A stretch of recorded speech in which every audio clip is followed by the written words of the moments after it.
chapter we're in, is it chapter 7, is about what you do once you think you have your model running well. And so we're going to begin that chapter looking at least the first procedure, what is called verification, and then the next two, validation and replication. Those will come next week. The second half of the class will be working on using links, that one set of agents that you haven't really had to use yet. I think now that you understand how turtles and patches work, how the algorithms run in the iteration phase of a model, now working with links, I think, should be fairly clear and straightforward. So we'll do some work on using links. The only agent we haven't talked about yet. So the 3 V's, but they're actually 2 V's and an R, but 3 V's sounds better. So these are levels or ways of model checking. And the truism is that a modeler's work is never done. Models can always be improved and changed and expanded upon. They are only good right now if they're meeting your needs in a theoretical or empirical quest in that regard. But they always need to be challenged and rethought and tweaked all the time. So the first level of checking your model is testing whether or not the code is actually doing what you think it's doing. As you can tell, here your models very quickly get a little complicated. And when they start producing results, you see those results and you say to yourself, oh, it's doing something, but it's not necessarily always the case that it's doing what you think it's doing or what you were trying to make it do when you wrote the rule. I think we've seen some examples of when which procedure is called in what sequence can have an impact on the kinds of outcomes the model produces. Sometimes simple logical flaws or typos or anything else like that can generate problems. Typically in the writing of software, this is called debugging. Trying to remove the bugs from the software by giving it tests and running it through, making it run through its paces to prove that it's functional in the way that you want it to be. The second level of investigating and checking your model has to do with model validation.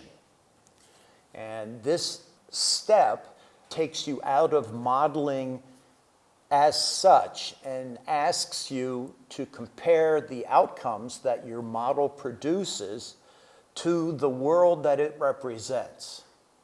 If your model is about predicting voting patterns, does the result actually look like the reality that it's been built to imitate? Can you show me the correspondence between the model and the observed reality that the model is connected with? And this can take the form of a couple of different procedures. One is if you have an empirical data set that you're trying to show how that was produced, then you build your model, generate the data, and you can compare that data to the world as you find it. If you don't have the data and you only have a kind of broad sense of a phenomenon that you're trying to explore, then it involves taking the outcomes from the model itself and using that as a lens to look at the reality that it's trying to model and look for parts of that reality that correspond with the general kinds of outcomes of your model. Over time, your model will generate reality, and if your model looks like the world that it is modeling, this will sometimes suggest to you, hopefully, what kind of data it would be meaningful to collect about that world. The model will point to the kinds of things that you ought to investigate in the real world based upon the way the model is functioning. So sometimes the model explains the reality, and sometimes the reality is necessary to hold the model accountable.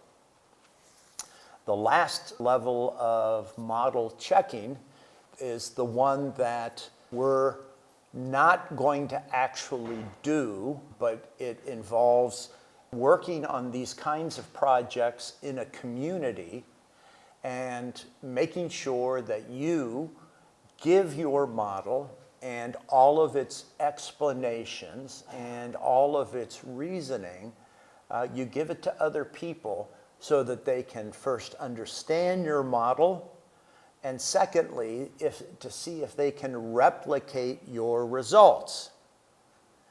If you say your model is doing something and you give it to someone else, and nobody else can replicate what you claim your model is doing, then there's something wrong with your model.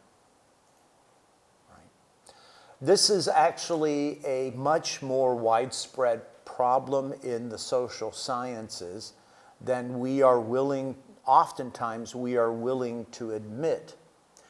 If you read in psychology journals or in sociology journals on a variety of different topics that involve some kind of experiment or some kind of data collection about a social phenomenon, one of the problems is that those situations are oftentimes never replicated. And so you have a study that crunches numbers, collects data under a specific set of circumstances, and tells you that this is what the data mean, and yet the circle is never closed where other people who are experts on the same topic try to replicate your results. The upshot of that is that you, as a reader, look at it and ultimately have no real basis to decide whether or not the argument is valid. You and I, we assume often that the argument is valid because it got published. And someone somewhere must have been reading it and decided it was valuable and checked all the numbers and therefore was willing to publish it somewhere. But this is not always true, right? So oftentimes we cave to reputation and authority. And that causes us to turn our critical thinking mode off. And we accept the results because we tell ourselves, who am I to question this authority? Look at the reputation. Clearly anything this person says must be great wisdom, right? But that may be true, but it may not be true. And the ultimate goal of any academic community, and hopefully any community of people who are intelligent and reason with each other and present results, hold each other accountable for the kinds of things they say and the kinds of things they claim. Right? This is no less true in, say, a family where someone consistently lies. than it is in a journal article where someone has, we use the word fudge. Fudge has cooked the numbers a little bit to make them come out the way the person wants them to come in order to prove the argument. Or it's very often the case that I have a preconceived notion about what I'm looking for these numbers to prove. And I run the numbers in a normal way, statistical analysis, and it doesn't quite fit. So what I do is I choose another statistical method to assess whether or not we have something called statistical significance. And that type of checking gives us the results that we want. And so we publish, because we say we found what we thought we were going to find, right? But the other method didn't produce that, and it's worth asking yourself why it didn't produce it. That's what we mean by model replication in this context. It's a kind of process that's about academic and intellectual integrity, being willing to share your work and to give it, let other people look at it critically to decide whether or not it's valid. The ultimate upshot of which is if your model is replicated and more people look at it and find its results important, your model actually gains in reputation, gains in relevance, gains in acceptance, all of the things that hopefully people want, and because that means it has impacted lots of people and contributed to their understanding. That's what we want. That's the goal of all of this. That's why we all sit around these tables day in and day out so that we can learn to be those kinds of people. That's what education is about and the reason we do it. So we're not going to get to that point where you get to take your model. You're going to, in one sense, be showing us in here, but the rest of us aren't going to have time to take it apart and test it and see if we can replicate the results. But that's a first step, showing it to other people, saying, look, this is what I've been doing. And I want you to see it and tell me what you think. Not quite replication, but it is a form of checking. So we're going to do verification for today, which is a testing of a model for its results. Testing both after it's been built and during the process of building. Before I do that, I want to make sure they introduce a particular term that my guess is highly foreign to you. It's highly unlikely unless you have a very specialized training that you have ever encountered the word stochasticity. Stochastic is the adjective, but stochasticity means that some piece of an early development of a model, of a process, can ramify throughout the model, resulting in a very wide range of outcomes. If a model is stochastic, that means it's very sensitive to what the initial conditions are that you make in your model. That's an important term because ABMs, agent-based models, tend to have a stochastic dimension to them.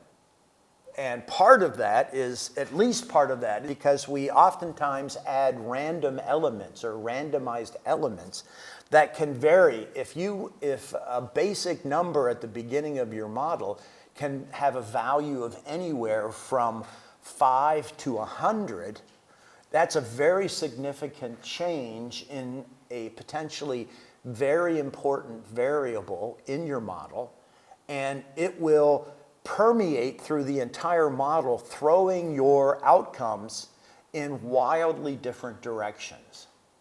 That's what that term means, and it's worth remembering to look for that in your model, and worth remembering that if that is the case, it doesn't mean that there's a problem with your model necessarily.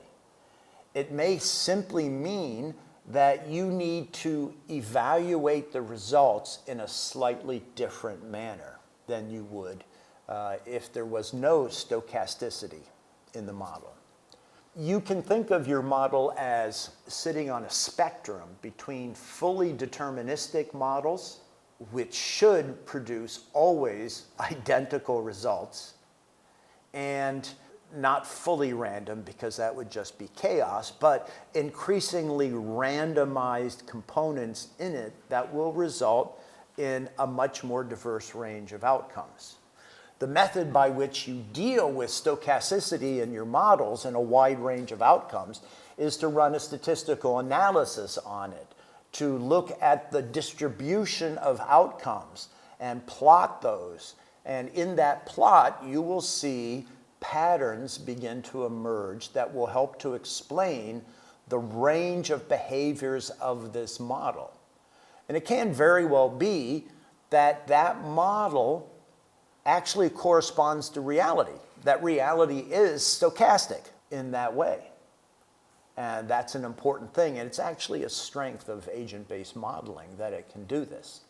You use behavior space, which we saw last week, to test and look at variations in the variables to see how that produces stochastic results, or does it produce stochastic results.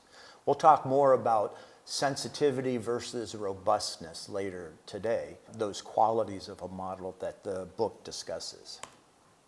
So, to explore the testing process, we're going to use the model in the book itself. So that's on page 314. If you have access to the digital copy, just page forward to 314 on your computer. I will also pull it up here.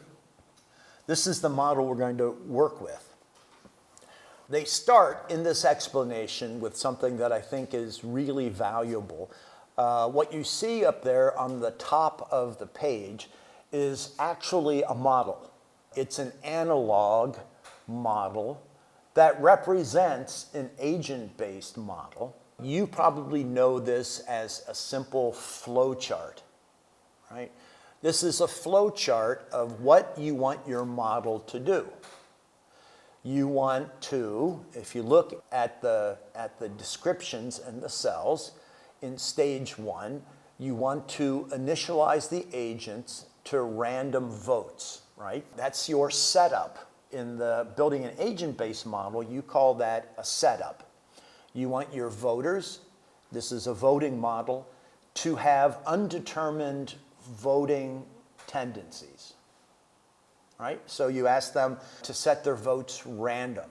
That randomness will depend in part on how many things they can vote for, right? If there are, in the presidential vote coming up next year, how many ways can you vote? How many candidates are there that you can vote for? Are there 4, 5, 6? Debugging. There are 3. Okay, so you can vote between one of 3.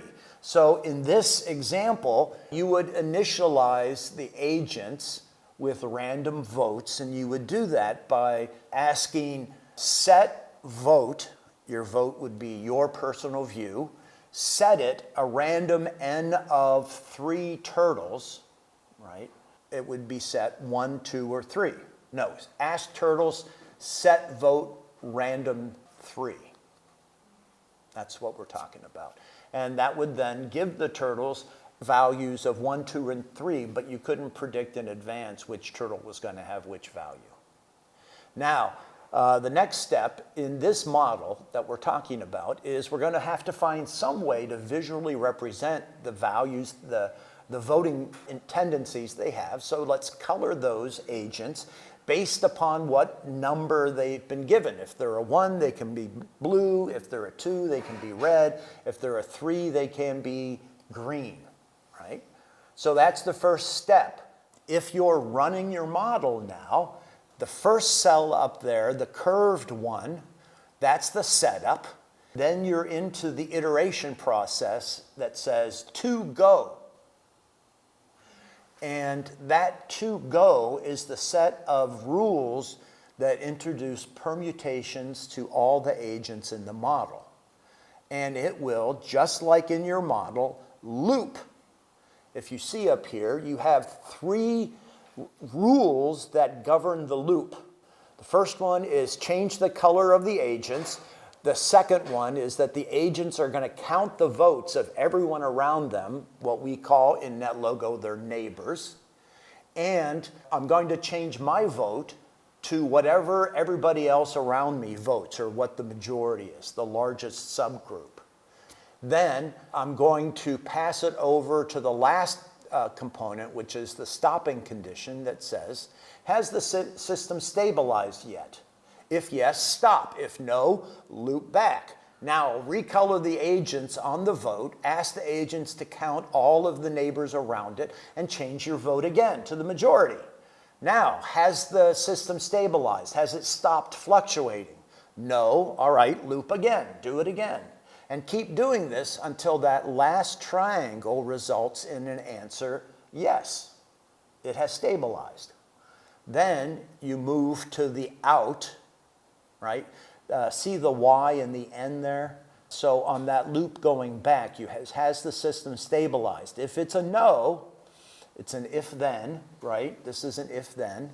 If no, then go back. If yes, then finally pass out of the loop and go to your final result and tally up the votes, and let's see who wins. Right? That's a simple model, and that's a schematic. That is itself the model that we're going to be building using NetLogo.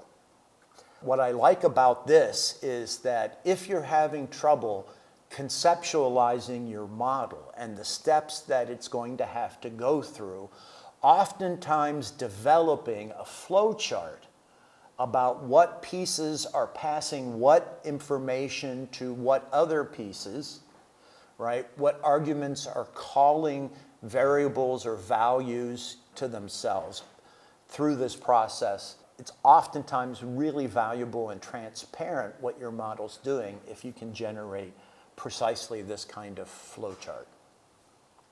All right, so that is a flow chart that's describing what we're going to be doing. We go down here, and this, I'm going to skip this, but essentially what this is doing is laying out the pseudocode that is going to be now used to write the model. And if you look through this, voters have 2 votes. They can either vote 0 or 1. For each voter, set the vote either a 0 or a 1 that you choose with equal probability. Now, I want you to loop until the election results in an outcome. For each voter, if the majority of neighbors' votes is 1, then, and your vote is 0, then set it to 1. Change to what the majority of your neighbors are. Else, or otherwise, if the majority of neighbors' votes is 0, then vote 1, then set your vote 0. If the vote equals 1, set it blue. If the otherwise, set the color green, right? Display the count of voters with 1, display the count of voters with 2, and then end the loop. All right? All right, now let's start building the code. And I want you to transcribe this code into a model on your machine right now. Get used to the syntax, right? There is some part of this is a little cheesy, forcing you to type out everything that's on the screen. But at the same time, there's value in just repetition. So I'm going to have you each run your own models, because we're going to ask to introduce some changes on this down the road. So what you want to do is go to a blank model screen. Again, save yourself time by beginning with that. Now remember, you're going to have to put in your buttons.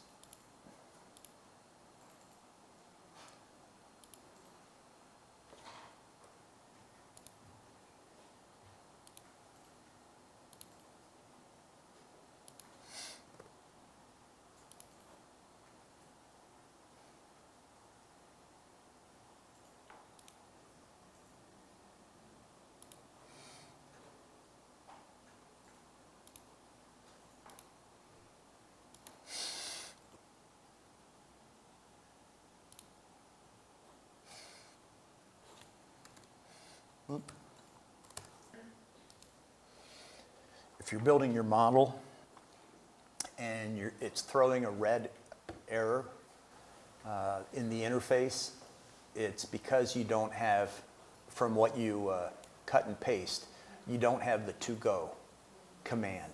But there's a button on there, to go, that you create to make your model start. So these two here are the problem. They're calling to go. So you can fix that simply by typing to go there with end afterwards, and that'll clear the error message. Everyone good? Got it? All right, so notice here we've done a couple different things. They've created some variables that only belong to patches. These are unnamed variables that don't come built with the system, so they're adding them. One is vote, by which they mean my vote, and in this model they only have two candidates. One is 0 and the other one is 1. Then they have another patch's own variable, which is called total. And that is simply the sum of what all my neighbors are voting, right? Because what we're interested in, what we need to know about is how are our neighbors voting, because that's going to determine how I'm going to vote. I would call this, do you have the term peer pressure? Do you know the term peer pressure? Most of you do? Yeah, what it means? It means you cave to the opinions of other people. You just do what they do. So I kind of call this voting model the peer pressure model, because they basically are constantly looking what everybody else around them votes, and they change their vote to that. Right? That's what's being studied here in this model. So you need those two variables. Now you get the initiation, how the model is initialized to set up, right? All of this should be recognizable. Clear all, ask your patches.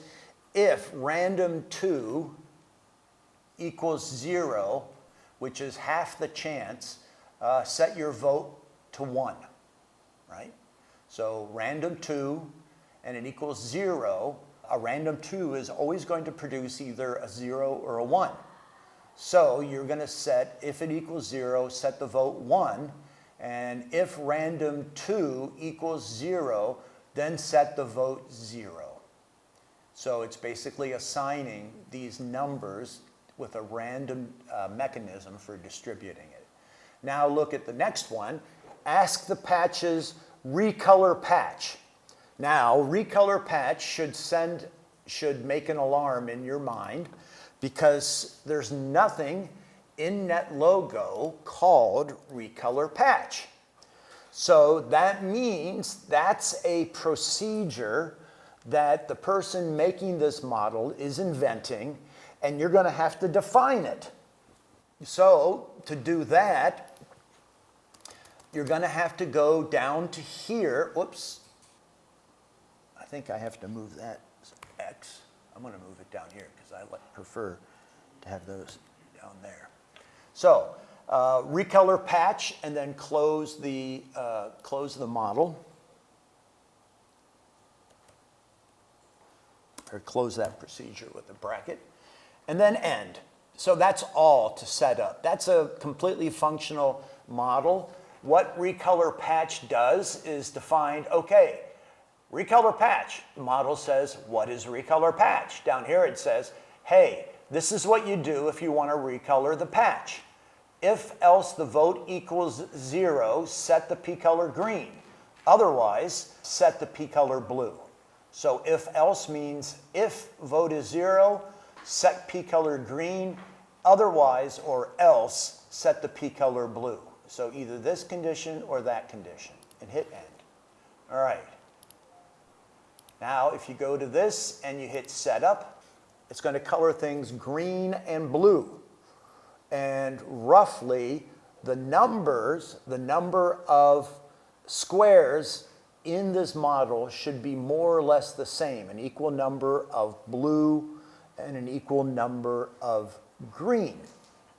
One of the ways in which you can test that, this is the first verification check, right, is to, in the bottom down below, in the observer section, you can type in simply show count,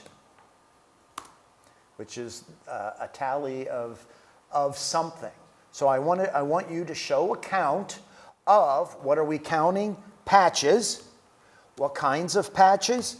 Patches with P color equal green. Okay. Oops, what did I do? I did something wrong.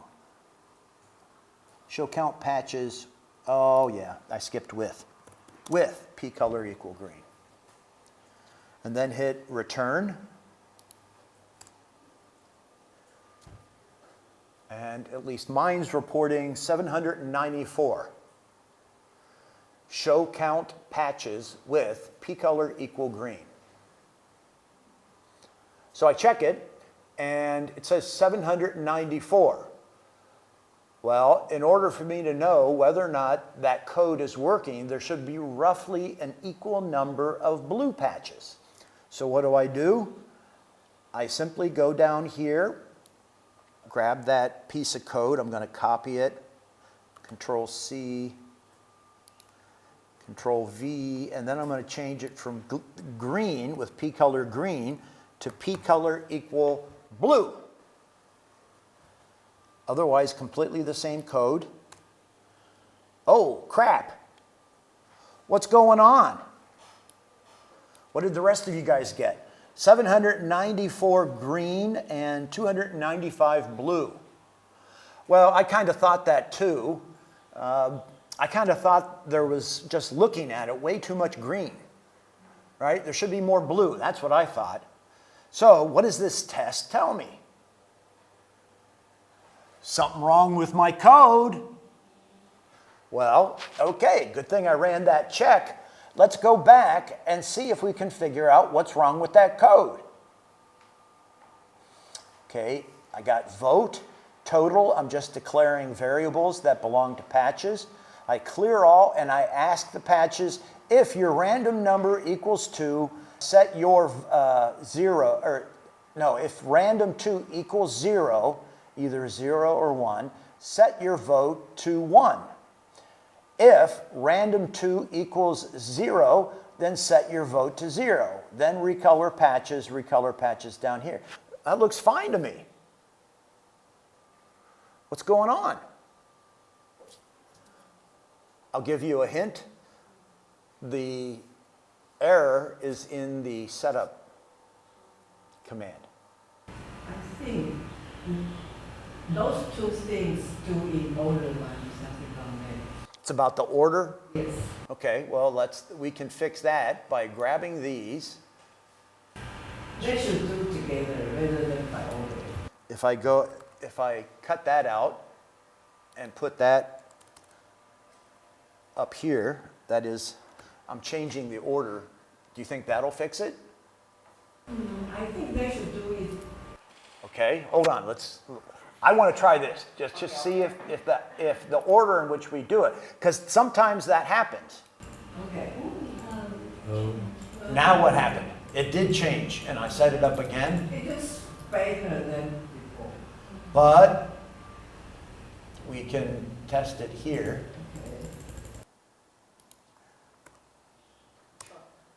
555. Oh, that sounds better, doesn't it? Yeah, this also looks better. And let's try this again. And we'll try blue. 534.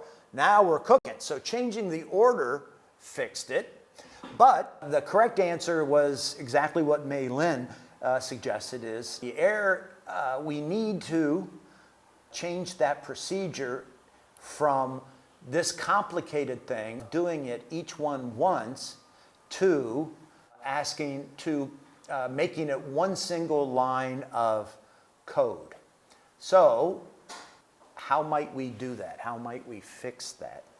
Someone look at that and give us just one line of code. Could we just ask,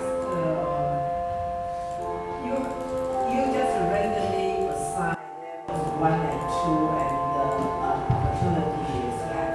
Yep. Yes. How are we going to do that? Yeah. I just got an idea.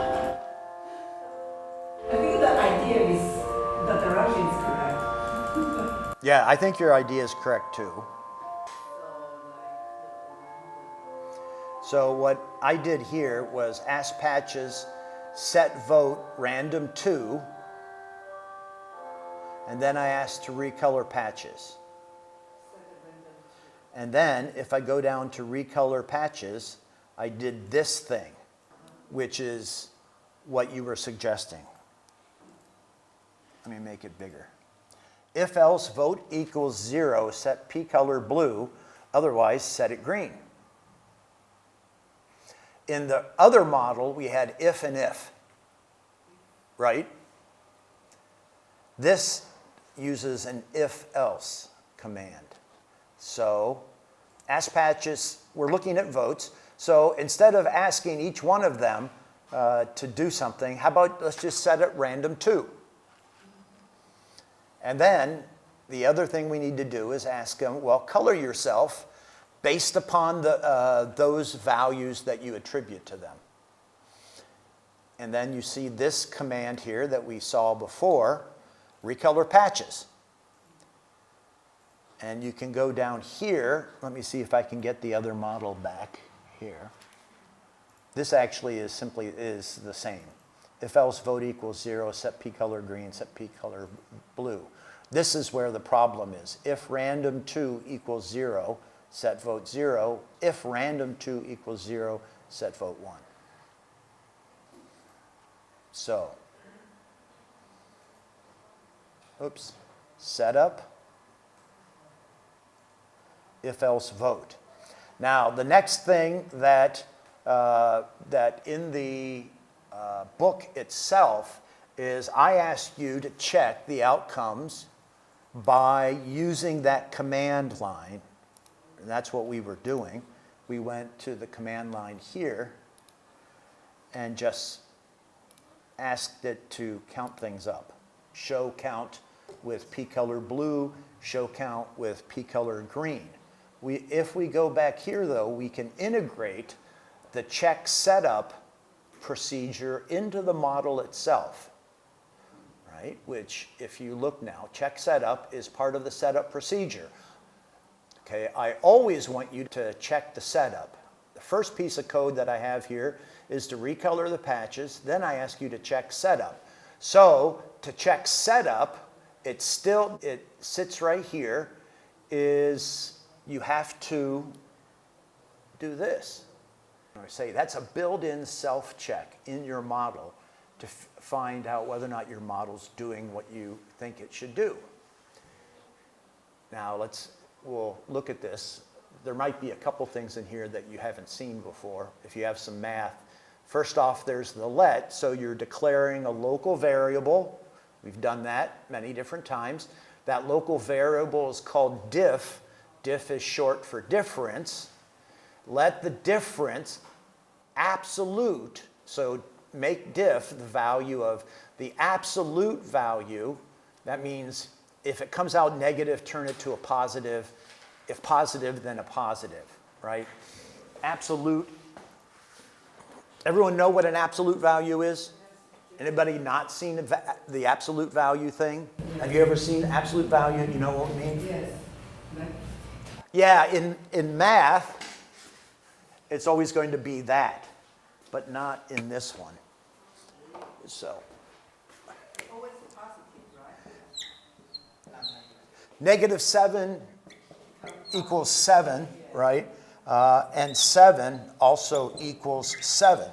The reason for that is, see, -9 plus 2 equals what? -7. Still, the value, the absolute value, the distance between the two is 7, right? Even though it's 7 negative it is still 7, even though these are all negative values. So that's what that is. And that's NetLogo code. I imagine in Python, is that how Python does it too? Right? It's ABS. Yeah. So, more or less that's saying whatever this comes out, either positive or negative, so there must be the opportunity for it to come out negative. That's because you're subtracting one value from another, and it could be that the second value that you're choosing is greater than the first value. That's why you need that absolute. So absolute count patches with vote equals 0 minus the count patches with vote equals 1. That'll tell you the difference. If that difference that comes out is greater than 0.1% times the count of the patches, print, warning, difference in the initial voters is greater than 10%. Right? 0.1 is 10% of the total value. So what you're saying is, because you set this up randomly, you should expect a degree of variance that we saw, 750 versus 735. You could expect that because that would be a likely outcome of a roughly half random distribution. Right? Any other one like that, it could be a little bit more one way or a little bit more the other way. If you see the code kick out, warning, difference in initial voters is greater than 10, that tells you there's something wrong with your model and the way it's being set up. So what we can do, Control C, and we'll go back to the other model, that one, and check setup. And I think that should do it. Yep, it likes it. All right, now what we did to fix this, I think we moved this up above. So let's put it back where it was. This is the one that kicked out the bad distribution. All right. Now, let the difference, so it's going to take basically whatever the difference is between blue and green, figure out what the absolute difference is between them, and if it's more than 10%, it's going to print this statement, this string, it's called a string, on the screen. So let's give it a go and see. Whoops.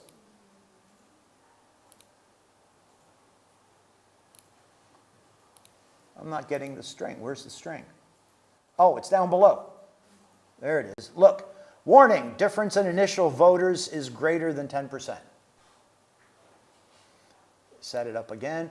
Too much green, it says. Too much green. Too much green. That can't be right.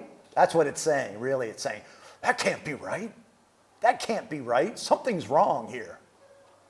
Right? So that would be an example of a verification procedure that is built into the model.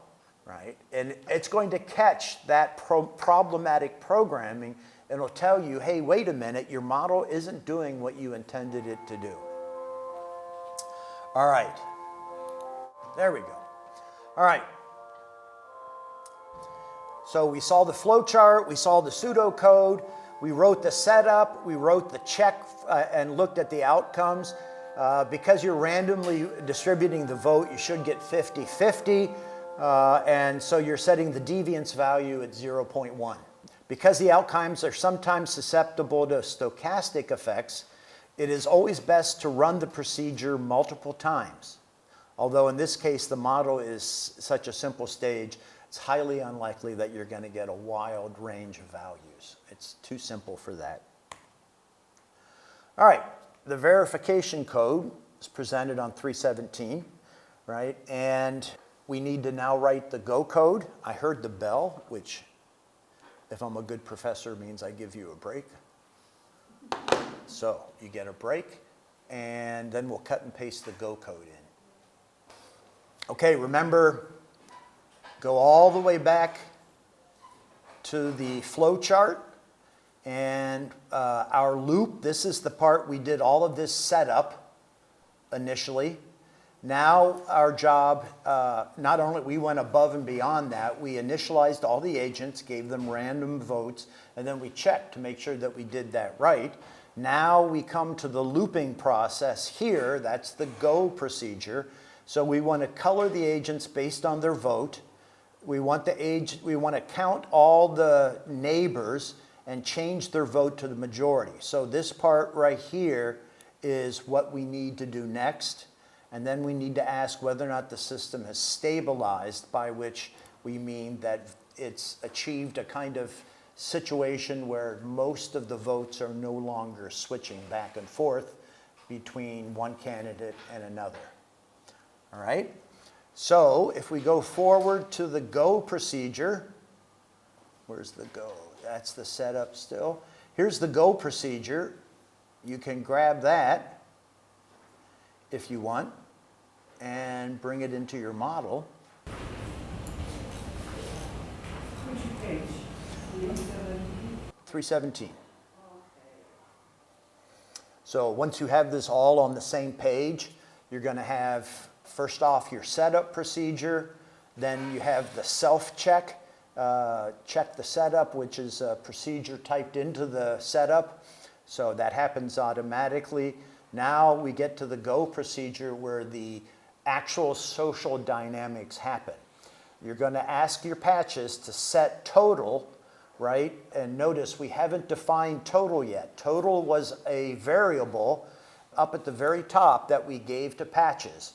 Down in the setup, all we did was assign a value to the vote variable, but the total variable we have not defined yet or given a value to.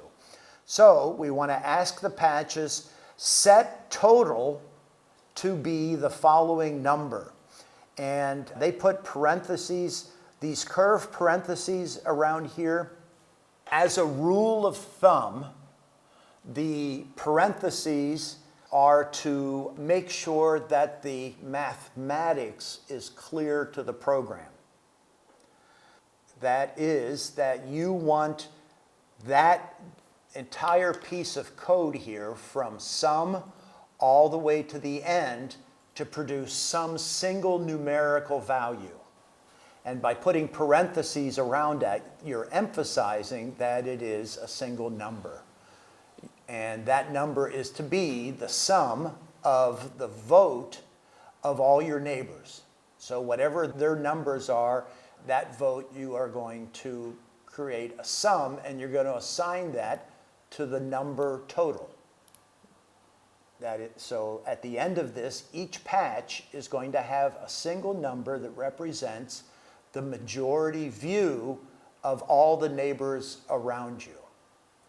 If else, right? Okay, so it's if X is the case, do this. Else or otherwise, do this. That's what that conditional always does.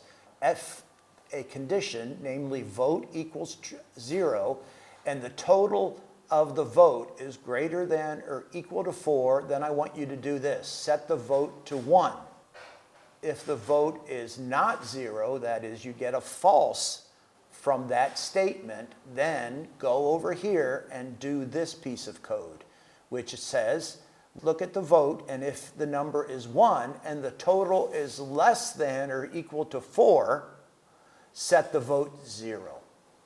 Then recolor patches, which you've already seen, we use that in the setup.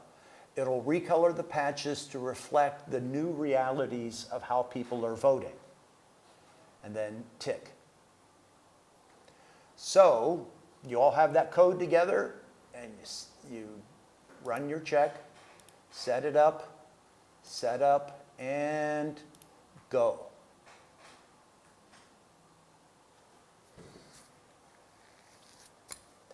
So, and this model counts as the stabilized version of this model. You can see how the numerical values haven't really changed yet, are not changing anymore. Around the edges, the voters can't really make up their mind which way to go, partly because they have slightly more blue one time to their left and slightly more green to their right. And so they are varying, but everything away from the edges is staying constant. And the numerical values all across the board here are staying the same. And so this particular model is stable. with those settings. Now, we go back to this. Now, this is a scenario that the political scientists introduce on page 318. What happens in this, with this model, the hypothetical situation is a bunch of political scientists come to a person who builds models and say, hey, build this model. So the modeler builds this model and shows it to the political scientists, and the political scientists say, yeah, that's right. Hey, wait a minute. Why are all the votes around the edges, why do they keep fluctuating back and forth, and why are the edges so rough around the edges? We actually expected smoother boundaries between the groups. When you've seen groups like ethnic segregation, voting patterns, and other kinds of things, those groups are usually pretty smooth at the edges. Can we find a way, this is a surprising thing to us as political scientists, can we find a way to explore what's happening there? And so what that means, can we take the outcome that this model is producing and try to make it into a design feature? We know that the switching around the edges is because the number on one side of those boundary conditions and the number on the other side of those boundary conditions are the same. And so the squares don't know which way they should be voting. One time they vote this way, the next time they vote another time. Can we find a way to explore that? And the way in which they go about exploring that is to integrate a switch, right? So if you go to page 320 now, you will see the switch that they have integrated. Remember what a switch is? Switch simply shifts your model between two states. It's an on-off button. And that on-off button is going to tell it what to do if the vote is tied. So let's call up the model. No, I got to call up this for you first. This. Scroll down to 320. And so they're going to add this particular switch to the model. You'll see the code for that. So here's the code for the switch that you're going to integrate into the model. So now you can grab this, Control C, and swap that out for the go procedure we were working on. It's this one, for the one that you have in there.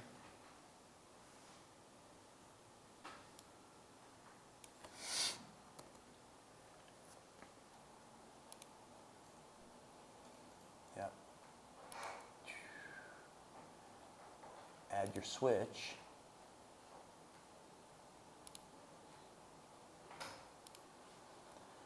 And that switch needs to be the variable that you see in the code. Oh, I can't do it without going there.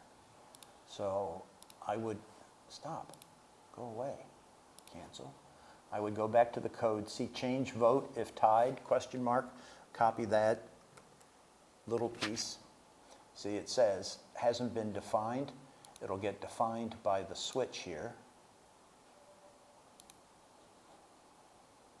Once you enter it as the variable. And hit OK. Award close calls to the loser. Oh, this code actually, you're going to have both of those, I guess. So we're going to have to add a switch for that as well. So Control C, award close calls to the loser. And add.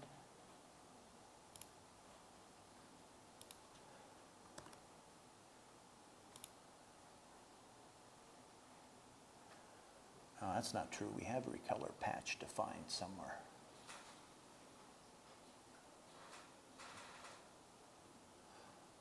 Oh, recolor. Why does it say recolor patch?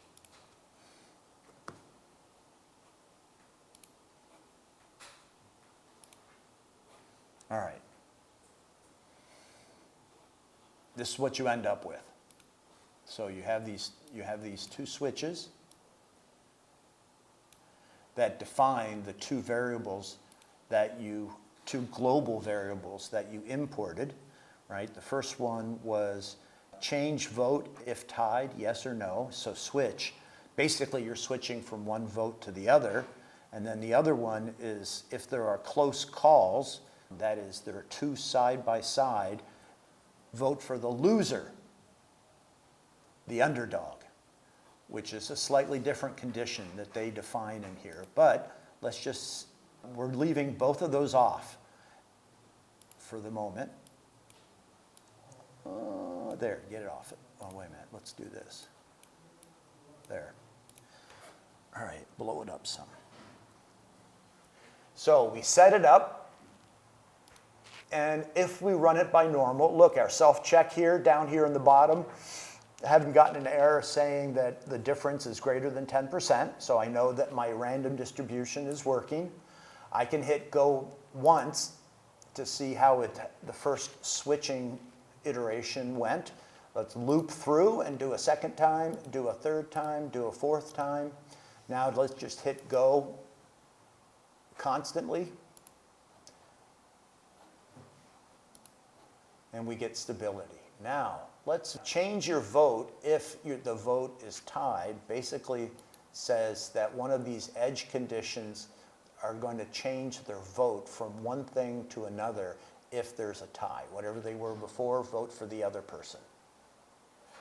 Right? So now you hit setup and you hit go. Well, here we'll just set up again and hit go all the way. Now, they're all hitting conditions where they're tied, and when there's a tie, they keep changing their vote for whatever they are now to the other side. They lose confidence in the vote that they're going to make, and they vote for the other side. That's what gives you this constant shimmering around the edge. Right? Over here, because, whoops, that stopped at mid, because they don't change their vote if it's tied, it's off, you get the stop of all that shimmering. They're not wishy-washy. They've chosen their vote and they're going to stick with it. Now, let's try another one where if you have a tie, it's going to actually vote for whoever's losing in the vote. Let's turn that on and see how that differs. Oop. Go. Well, look at that. If everyone votes for the loser, the end result is that the losers, in any situation where there's a tie, if everyone says, I'm going to vote for the loser, over time, that loser's value spreads throughout the entire model, and only this guy remains here. That was the person who was technically winning the vote at some time in the past. So what they've done is modified the code slightly so that they have introduced the opportunity or pieces of code that if you have change vote if tied turned on, that is yes, the answer is true, then change your vote to whatever the majority is. Switch your vote. Here, switch your vote. But if the vote is 5, it's too close to call, then change your vote to set your vote 0, set vote 1. It changes its vote to the winner in that one. And this one here, if it's true, let me see, which one is which? Which one's the true condition? Which one's the false condition? If else award too close to call loser. If that's true, then you're doing this. Oh, I see what it is. It's switching. If it's too close to call and if the vote is 0, set your vote 1. If the total is 3, up here the total is 5, here the total is 3. It's a different condition for tying in each one of those cases. So switch your vote.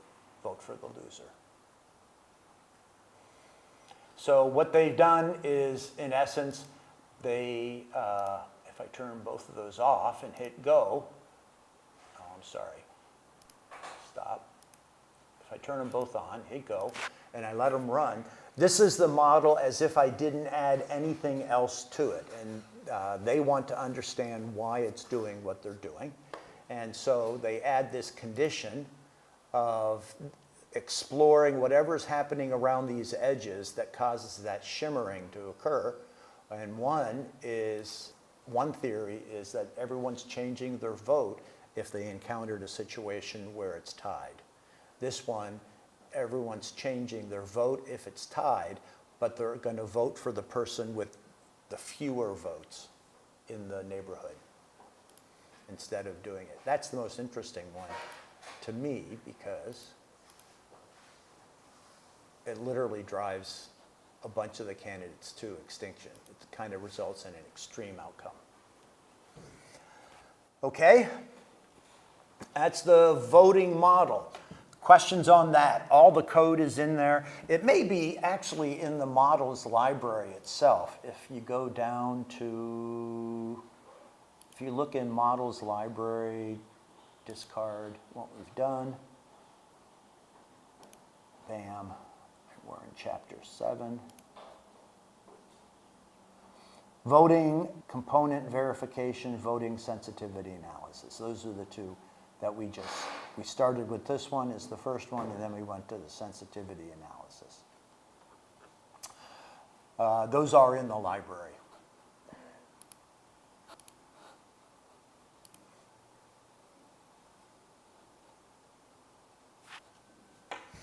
So the only other thing we can do with this particular model is that we test its relative sensitivity to a variety of initial conditions. In this particular case, what we're going to play with, what we would play with is the random distribution.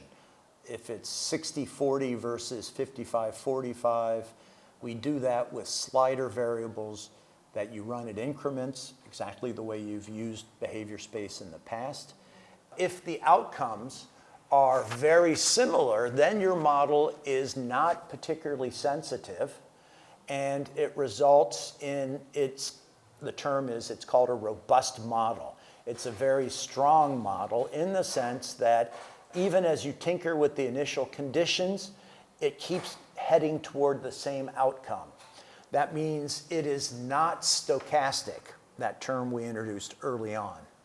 If the outcomes, though, are widely divergent, then that means that your model is sensitive to changes in the initial conditions, and you're going to have to use statistics to analyze the distribution of the range of outcomes that are possible. Your model can be, models are never simply robust or sensitive, or robust.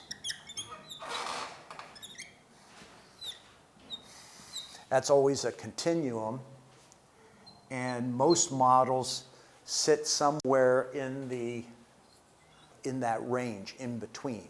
They are relatively robust or relatively sensitive. Do you remember the tipping point model that we used for the spread of fire? What was the point at which the model showed significant sensitivity? That transition stage, the tipping point of the model. 68, 58. Yeah, it was like 58, 59, wasn't it? Around 60%. Prior to 60%, the model almost never burned all the way across. And then at 60% and above the density level of that forest, it would burn from one end to the other. And so it was at that point that it becomes sensitive. Prior to that, it was robust. and it didn't change very much. The outcomes were pretty much the same. But at some point, suddenly the dial flips, and any kind of change sends the model in a different direction. Okay? That's what we mean by sensitive and robust. Now, one of the questions you're going to need to ask yourself is, how robust is your model? If I change the variables at the beginning from 1 to 2, 2 to 3, 3 to 4, do the outcomes, the products of the model, the results, do they look roughly similar? Or are they wildly different?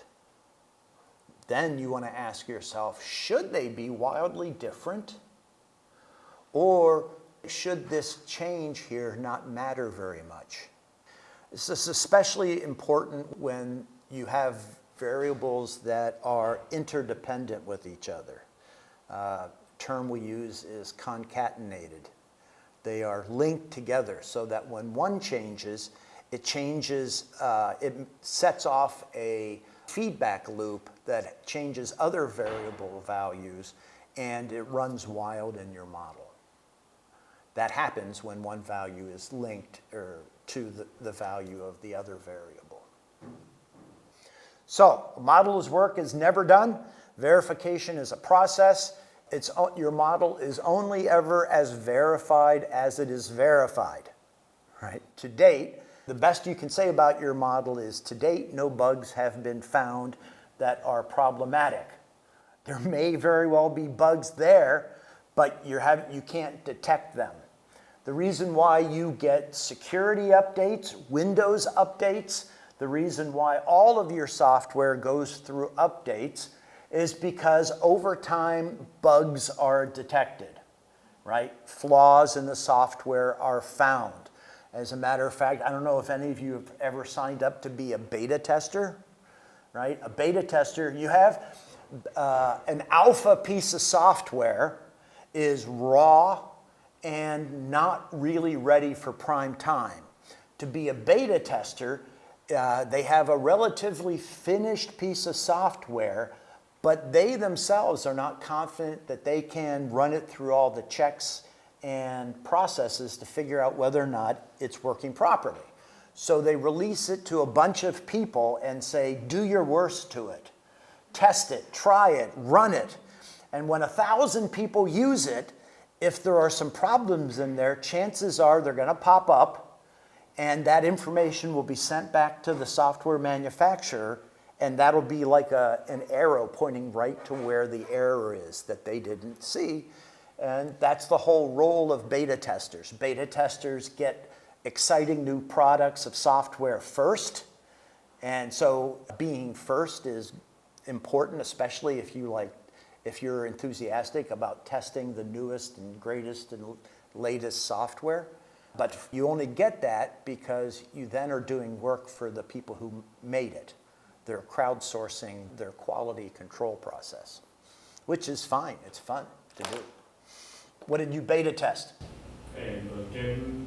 A game? Beta testing. Yep. Beta testing on video games is a lot of fun. If you can get on the list to be a beta tester for a video game, it's phenomenal because you get to do it before anybody else. You can win all the levels, and no matter what, hopefully no one's going to catch up to you because you're like way ahead. You get bragging rights. That's what motivates the gaming people. If you ever could pop open the lid of a video game and look at the software underneath, it's always a mess. It is terrible, terrible software. They have pieces of code that go off to nowhere. Part of the problem with that is that you have like 500 people writing parts of code for it here and there, and they're not necessarily communicating with each other. Or they have this great idea, they build it in, but there's no place to integrate it into the game. So what they do is they just let it sit there, not really doing anything. It's got no purpose, but maybe we'll use it somewhere down the road. So you look at this nice, polished video game. If you were to pop it open, it's stuck together with pieces of chewing gum and duct tape. right? That's what's holding it together and why it works. And that's why they have beta testers to decide whether or not it's going to fall apart before we try to sell it. Sometimes it does. Things fall apart, and it's really embarrassing to you if you sell software like this. So they want people to test it. Anybody watch the unveiling of the Tesla Cybertruck? You know what this Cybertruck is? Elon Musk and his new Cybertruck, right? The last time they reviewed it, they showed it 2 years ago, and they were demonstrating the thing has bulletproof shielding all around it. So as a demo, during the demo, they had one of the guys there pick up was it a brick, and throw it at the window, and it just crashes right through the brick. And that was not supposed to happen. But they had all the news and watching it, and they said, oh, man. So they had to go back. That was their beta test. They should have beta tested it before they brought it out. So now they unveiled the new one, and this time they weren't taking any chances. They had the guy have a baseball, and he just kind of threw it like that, and bounced off. But it's still bulletproof, right? Why do you need a truck that's bulletproof? I don't know. Or do you guys... Because in America. Well, actually, you know what? You know what? Amen to that. That's like the one thing I am most embarrassed about when I go abroad is Americans and guns. So, I have one suggestion. I think we could have some model about the Donald Trump phenomenon. You just mentioned before, like if he is committed criminal and if he is elected as a president. So. We could have one of those on-off switches. Yes. Guilty, free. Guilty, not guilty. If he is committed as criminal, he might create more some voters to become very extreme and to vote to him or to vote against him. So I think that's very possible to have that. A switch. Well, it would. I mean, I think if you wanted to kind of model simulations of how likely violence is. Yes. Relative to the different outcomes, I think you could do that. Yeah. That would be an interesting kind of thing. Militaries run scenarios, which are basically multi-agent models, just like we're doing here, to test all possible strategies or possible strategies by an enemy to try to determine what could happen if they did this.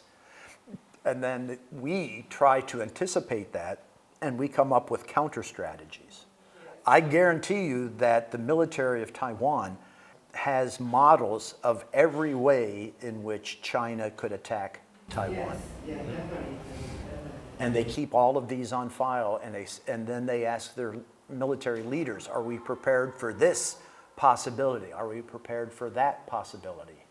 And they make decisions about how many of these big cement blocks should we build around the coast if they're going to try to land by sea? Or, if there are airstrikes, do we have enough air raid shelters? And how distributed are they around? So, yeah. Well, that's depressing. Let's get to something happier. Let's work with links. Yay, links. Right? The last set of agents that we haven't had to deal with. So, links are a kind of agent. They're exactly the same as patches and turtles, but they always are used to represent relationships in the model. So you want to think of a link as a relationship between two turtles. Right? They're like the webs of connection between various agents in the world. They have properties, they have their own set of variables that define the nature of the relationship between two turtles. So, turtle 0, turtle 1, and you have a link between them.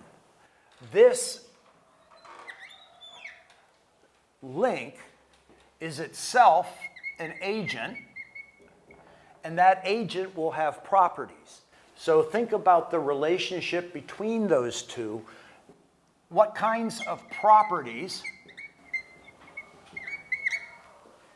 might that link possess in order to qualify or give substance to the fact that a relationship exists? This says there's a relationship, but the properties, the variables, tell you what kind of relationship it is. So what kind of relationship might a link stand in for? Let's see. So you can have, let's make this a dog and that a cat. So what kinds of relationships might a dog and cat have? You got one? Enemy. Okay, so the range for this variable might be something like tolerance versus antagonism. Antagonism would mean hostility. Tolerance would mean willingness to be around each other. Any of you have been around a dog that was raised with a cat? If they both grow up together as puppies and kittens, they actually like each other, will lay on top of each other. There are thousands of videos on YouTube that are there to make you go, oh, the world is a better place because of this, right? So it might be that property might be relative degrees. 0 means no hostility, 10 means a lot of hostility, and that would be a variable that this carries, signifying the nature of the relationship, right? Another one that dog and cats might have?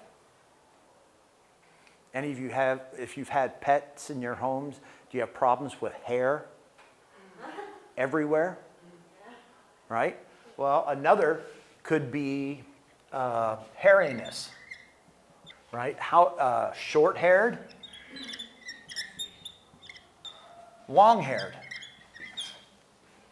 Okay, and so the variable will be the ratio of short hair to long hair. Which animal produces more hair in your home, a cat or a dog? The word we use is shed. I don't know if you have heard this, but shed means to get rid of. So dogs and cats shed hair all over the place, everywhere. So this would have to do with how much they shed in the house, right? Their relationship. First thing I want you to do is to go to the dictionary. Well, no, let's stop. Let's go to the programming guide here, which is, where are you? Programming guide, right there. Okay, go to programming guide. And let's click on links. So a link is an agent that connects two turtles together. These turtles are sometimes called nodes, or sometimes they're called N1 and N2, right? Or endpoints. A link is always drawn as a line between two turtles. Links do not have a location the way turtles do. They are not considered to be on any patch, and you cannot find the distance from a link to a point in the model, right? They don't have those abilities. There are two link designations. A link can be either directed, which means it has a direction, N1 and 2. Okay, so this would be a turtle that's node 1. This would be a turtle that's node 2, right? This link can have a direction, which means it's coming from end 1 going to end 2. that signifies the nature of the relationship. This one relates to this, but this one doesn't relate back to this. Think of this one as like a stalker, right? This one watches this one, but this one doesn't know this one's even there. And it can be directed the other direction both ways, or it can be undirected.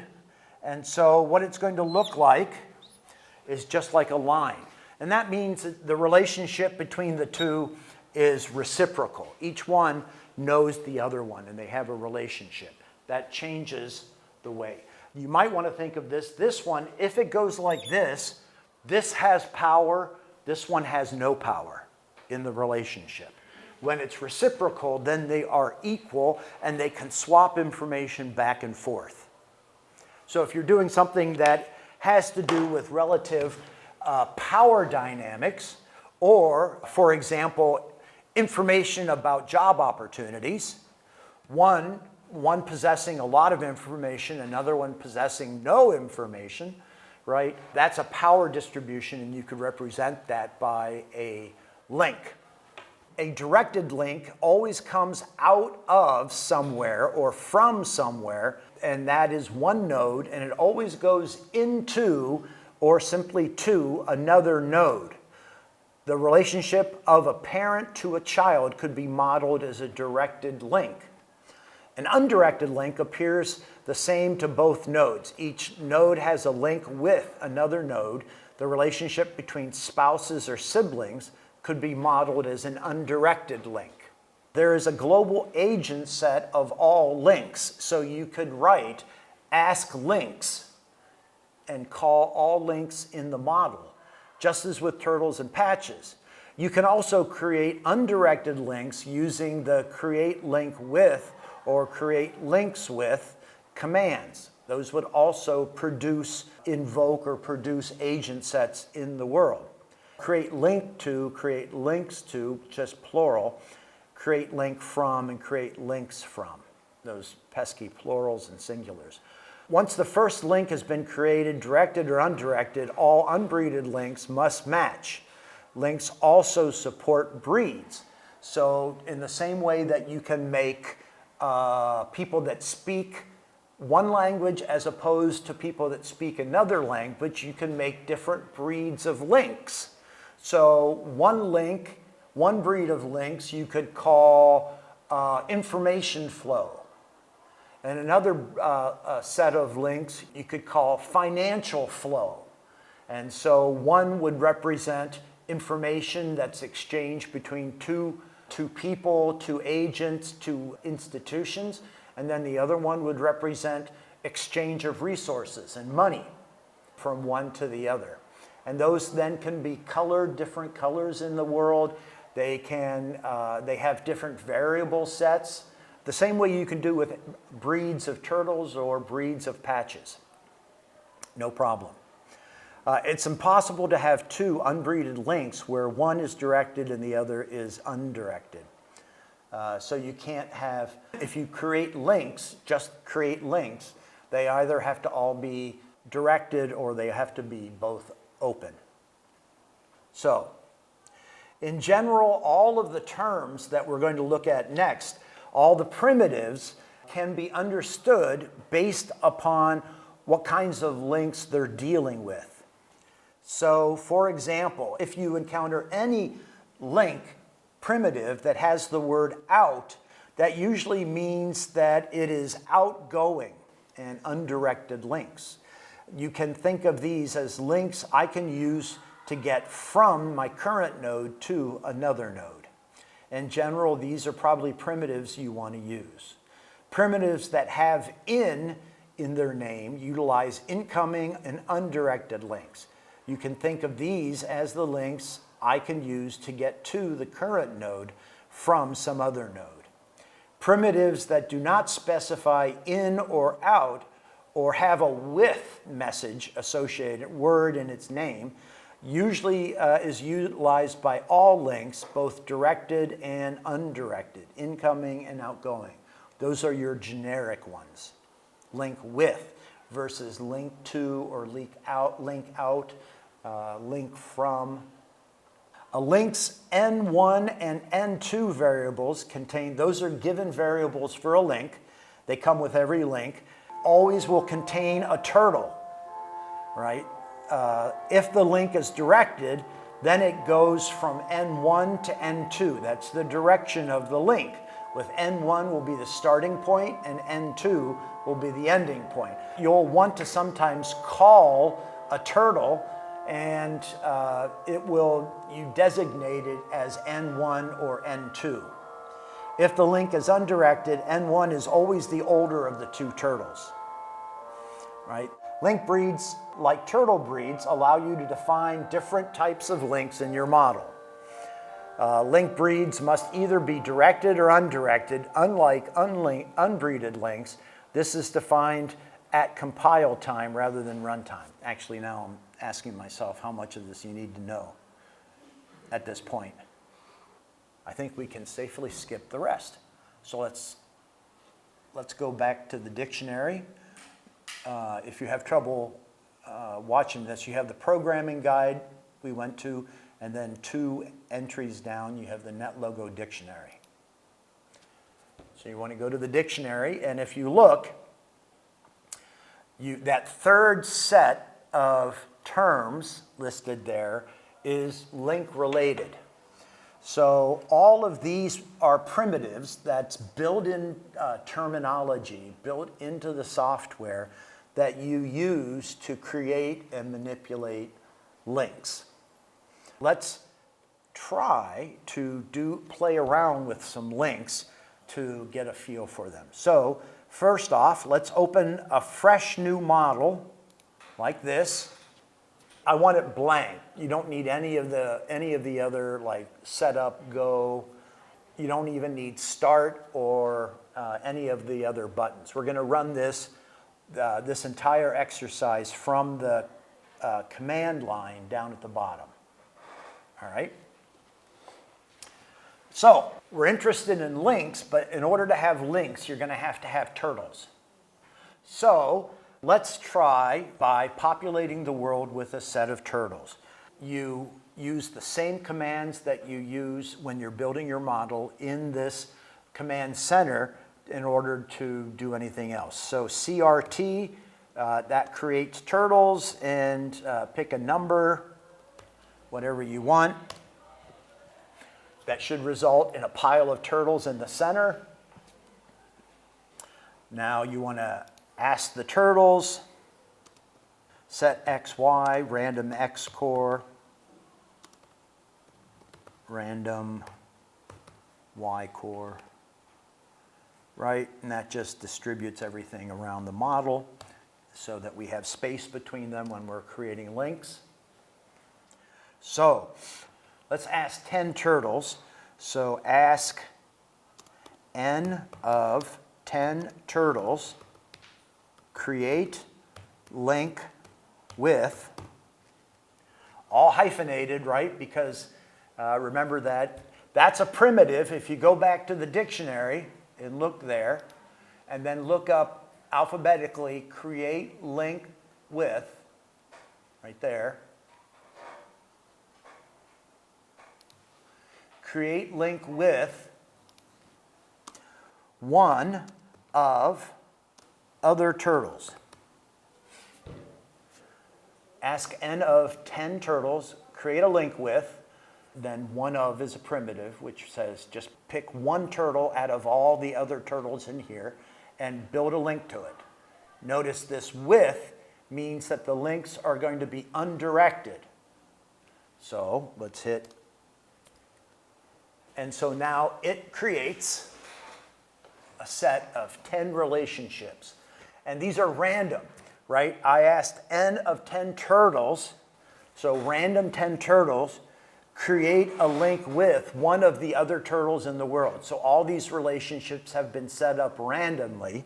As a result of that, you'll notice that the link lengths are all of a different size. Because we created 10, if we ask down below, ask links, now for the first time we're asking a question of this agent set called links. Ask links show link length. It's going to tell us how far the distance is between the two turtles. And so you can open that up a little bit. Because I created 10 links, you're going to have 10 entries here. Notice what we have over here on the left. Notice what we have on the left. The link is designated by endpoint 1, which is turtle 15. That's its first node. Its second node is 52.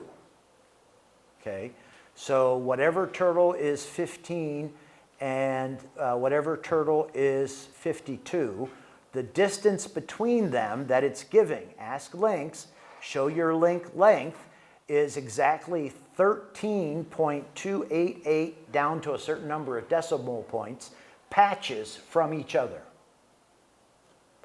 Every other one of these links is the same way. Okay? And you get a certain value there. Now, let's ask our ask links die, and all the links we made go away. Now, let's try ask links, ask n of 20 turtles, create link to one of other turtles, and hit return. Now you're going to see that we have directed links because we asked it to create a link to. This is one of the n of 20 that I asked for, link to one of other turtles, and it linked to this one. Again, randomly chosen. This turtle linked to this turtle, which is not linked to anybody else. And so you have a set of relationships. Right now, they're totally abstract and don't really represent other things. You could also then query the length between the two. As a matter of fact, let's do that because we get that nice readout of all 10. I'm already in observer mode. There. Now, first off, one of the things you know about a directed link is that N1 is always the turtle from which the link extends.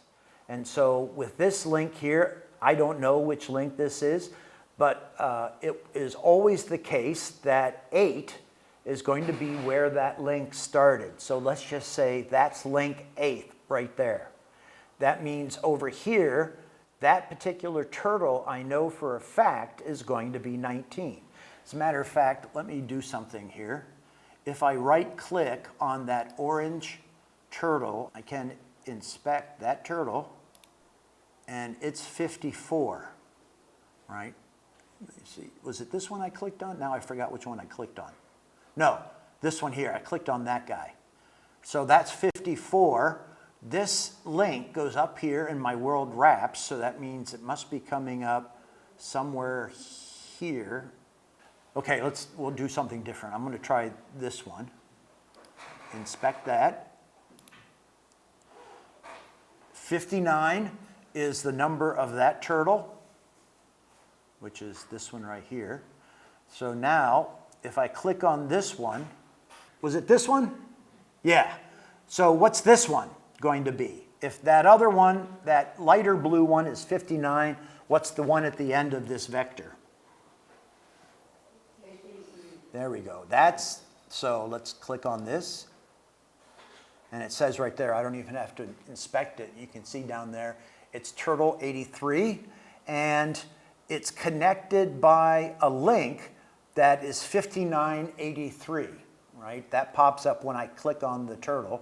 So if I click on that link, where's my link? There's link 5983. End 1 is turtle 59. End 2 is 83. Its color is 5. That's a generic color that's assigned to it. But I could type in there, let's make that a bright red one. So I'm going to type in red, color equals red. And that link now is going to turn red. I've highlighted or specialized it. The color label doesn't have really a label to it. It's, let me see, false, breed, link 0. Thickness is another variable that any link has. Right now, that link is set at the default, which is 0. I could change that to 1, and then I get a link that looks like that, which of course is silly. So I'm going to make it 0.2, which would look like that. And that highlights it. Its shape is a default shape. You can set shapes for different ones, like dotted lines and other kinds of ways to single them out. And its tie mode is that it has none. What happens if I write tie in there? I've never done that. See, it doesn't like that. Oh, okay. Tie 5983. No, not going to do it. Okay.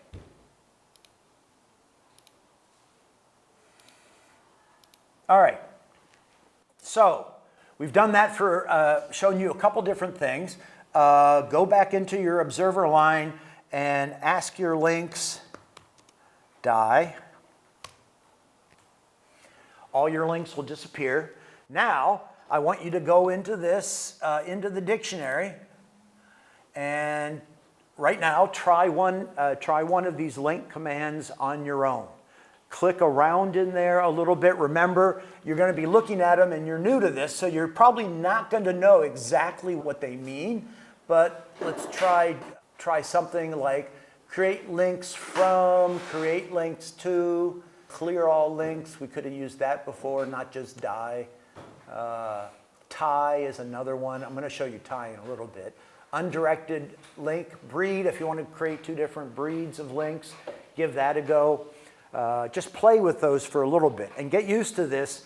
You're going to self-teach over the long haul by looking things up in the dictionary and trying them out in worlds just like you're doing right now. That's, no one can teach you every single primitive in NetLogo. So I want you to just experiment a little bit with links yourself. Is it possible to make It reports the runtime error. What do you say? I want to ask that the links, if you ask the turtle links to another turtle, Yeah. and the links will be either a direct link or a direct link. Yeah. But it is possible to write down two lines, and the first line be a direct link, and the second line be the direct. Oh, I see. So if I have two turtles, can I link them with two different relationships? Or maybe two samples. Oh, so one going this way and the other going that way? And this set will be the direct link, and the other set be the direct link. Let me see. Ask turtle 0, create link to turtle 1. Oh, I misspelled.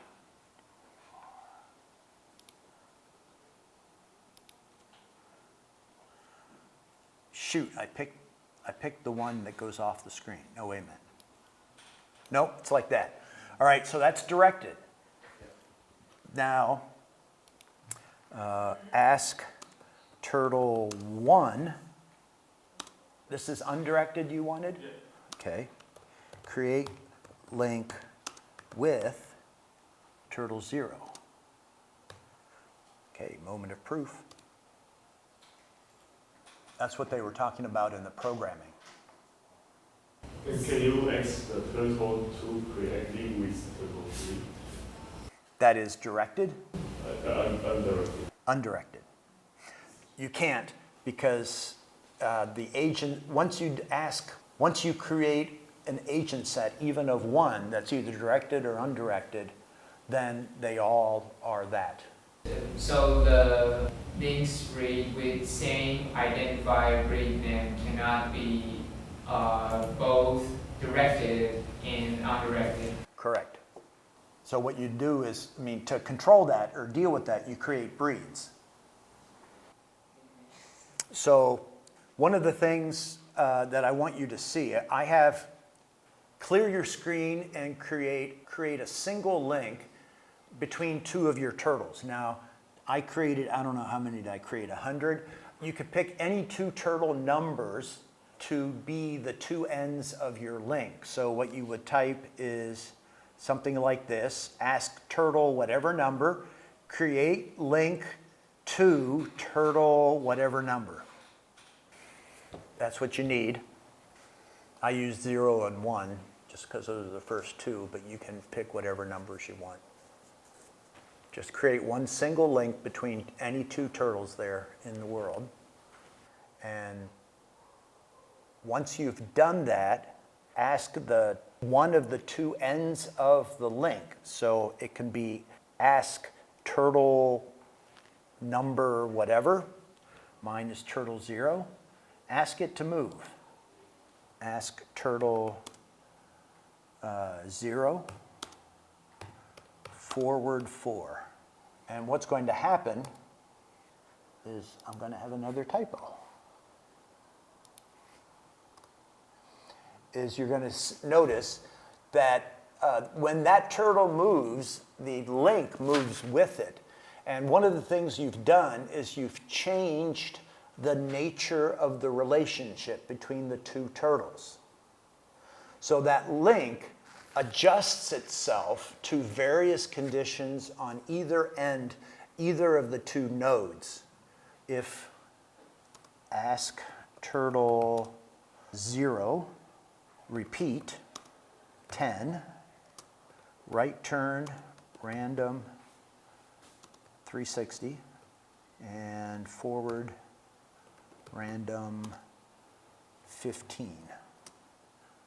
All right, so what I've done here is I asked turtle 0, repeat the following step 10 times. So 10 times, that turtle at the end of this link is going to change its direction a random 360 degrees, and then it's going to move forward random 15 steps.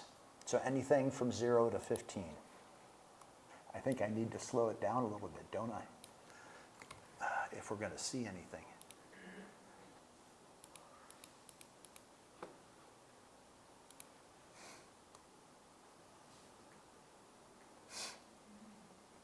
See how the link tracks? So one of the things you can do here in this is I'm only asking one turtle to follow another turtle through 10 steps. But you can ask every single turtle that has a link going out of it, linked to some other turtle, to do this.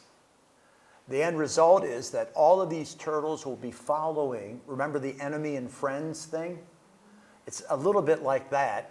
Every one of these turtles will be following one of the other turtles around, and it keeps track of the relationship. Now, the only element of the relationship that we are adjusting is its distance, the distance between those. But that relationship can be anything that you can adjust, anything that conditions the nature of the relationship between two turtles can be tracked this way. So you'll see how it's randomly turning forward, and it's changing how far it moves from 0 to 15 patches.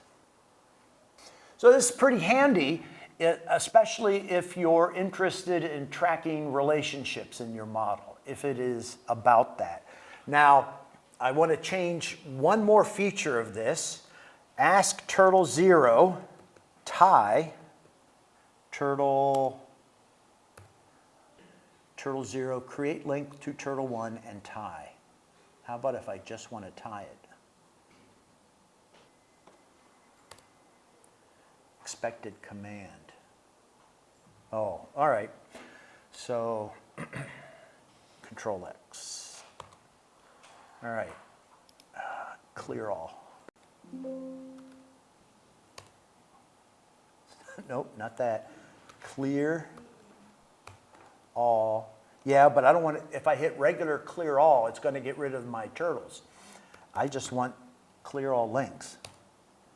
See, none of that works. All right, so I'm going to have to ask links die. All right, now ask turtle 0 create link with turtle 1. Then I'm going to hit tie. And that's going to create a link between this turtle and this turtle. It's undirected. Now I'm going to ask turtle 0 to move 5 steps.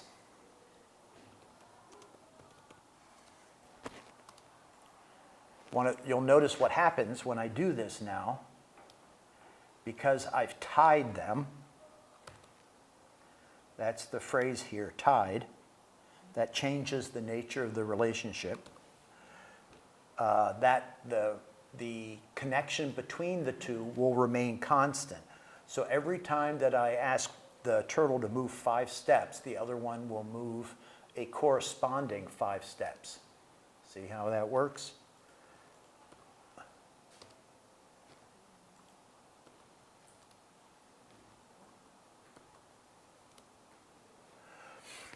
And what's interesting about this, if I create a link, let's do it one more time here. Ask turtle, that's got to be turtle 1, right? Turtle 1. And I'm going to do what I did here, except I'm going to tie to another turtle. Control C. So I'm asking turtle 1 now to tie to turtle 2. Now I have all 3 of these turtles are in a fixed relationship to each other. This one is tied to that one, and that one is tied to this one. Now, if I ask any of those turtles, ask turtle 1, forward 5, and I'll copy that so you can see it. And I ask it to move. Because they're tied together in their relationship, one node in that web, that nexus of relationships, is directing the other 2 turtles to move with it. Right? So that illustrates, I could make this network more complicated, but this illustrates what the feature of a tie is in a turtle, in links between turtles. So remember, you're going to have undirected, directed links. You're going to have links that are untied or links that are tied. Those probably are the 4 most important features that you will use when you are programming using links. I like to use links primarily as a kind of vector which ultimately tracks the strength of the relationship between one turtle and another. And so the spatial distance represents the strength of the relationship. I've seen other people who grant a link a variable called elasticity, how far it's willing to allow another turtle to go before it's stretched out all the way that it'll go, or what force it represents that begins to slowly pull it back. So you can think about this at this relationship. If this is your mother and this is you, This link represents how far she's willing to give you freedom. So right now, you have that much freedom. If you try to go out to here, she doesn't give you that much freedom, and so you get pulled back because the relationship can't stretch that far. That's the way to think of it. Okay? This is a family that's so locked with each other that when one moves, everyone else has to move. Okay, so that's the tutorial on links. A lot more to learn. I think it takes a while to get used to working with links and how to use them so that they stand for meaningful properties in the world so that you can use them to build your model. Probably the single most frequently used model that employs links is this one about what's called preferential attachment. What preferential attachment means, ultimately it describes a network and how a network forms. And it was developed to model how the internet works. Right? What happens is at every step in this model, a new node is placed into this world. Think of it as a new website on the internet. And it needs to be linked to some other websites. It has to choose. So like right now, if I add one new, go once, node to this, it has to figure out who it's going to connect to. So it connected to that. But it had no real reason to connect to that one versus this one because they were equivalent. Now what happens when the next step, I'm going to put another node in there, and that has the code that tells it, link to the place in the model that has the most links. So in other words, figure out which web page gets the most traffic and link yourself to that. So the next link should link to the center one because it has two links.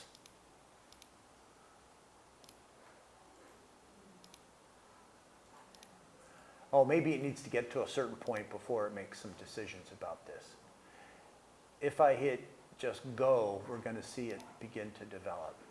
So here's go.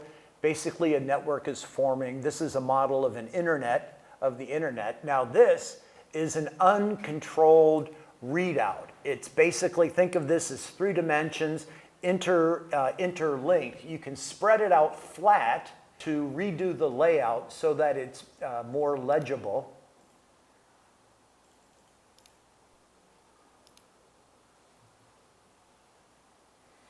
Like that.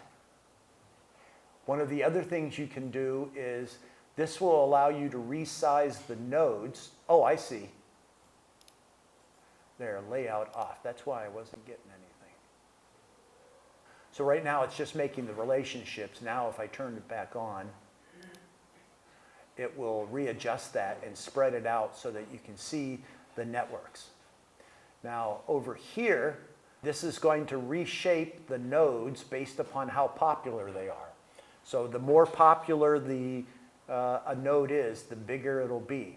Think of it, any of you ever seen those word diagrams where the number of words determines how big the dot is? It's a semantic map of internet writing or documents. So if I hit that, it's going to change the shapes of the connections based upon where the most frequently visited website might be. So this is google.com, right? This is probably Facebook, right? I don't know. Here is Britney Spears. You guys don't get that joke. In America, there are people that love Britney Spears so much, and I don't know why. But these represents popularities. So in the internet, these people here are what we call influencers. So they have much more influence on other people. People link to them and follow them on Twitter or on Facebook or on, what's another one where you use this kind of following? Instagram, right? All of these different things. And people make money off doing this because they become popular. Lots of people links to them, and as a result of that, the advertising around that Twitter account or that Instagram account or that TikTok account, those become more valuable and more powerful. That makes them influencers. So if I'm linked to that, I am being more strongly influenced than I would if, say, I'm right there and I'm linked only to that one.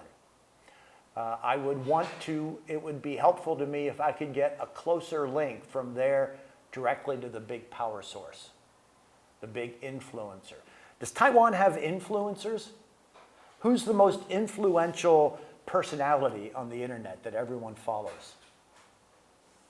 Confident. Huh? Confident. Who's that? 谁？谁？最大网红，最大的网红。台湾最大网红。YouTuber, right? A YouTuber? YouTubers? Yeah. Like what YouTuber is? What's he do? Why is it a he or she? I think It's just is it just a YouTube channel? Who is a famous personality whose opinions everybody wants to know? In the United States, we have certain people, they show up and they talk for 10 minutes, and everyone's looking at what clothing they have on. And the next day, tons of people show up wearing exactly the clothing that this person is wearing. Now, companies will send this influencer their clothes, hoping that that person will wear their outfit and be watched, and then everybody else buys that outfit. That's what we mean by an influencer, or a personality like that. In Taiwan, the most hot issue is the presidential election. So everything is just for the candidates. But we don't have someone is like a superstar like Britain. No, we don't have that. 我们没有那种很伟大的明星。There you go. Jay Chou. 周杰伦啊。 It says here, he's the first one came up. Do you know all these? Ariel Lin, Sunny Wang, Ruby Lin, Puff Kuo. Top 30 on Instagram. You don't think? Well, that's because you're older than 20. How about this young student, okay? Who you follow? Oh, you know. Now in Taiwan, people follow K-pop. K-pop. K-pop. Okay, K-pop. BTS. So what's the most followed K-pop band? BTS. Yeah, there you go. And right, and what they wear is really important. Blackpink is I know Blackpink. And what does BTS stand for? What's an abbreviation for? Boys. no, it's like abbreviation of a Korean word. Oh. So here, this is listing, and it has. See, notice what they're doing is they're tracking how many followers they have. Yeah. So, right. So all of these are what they're doing is. I imagine this one right here is counting up the number of followers, which is simply a tally then of the number of links that they have on the internet, like this.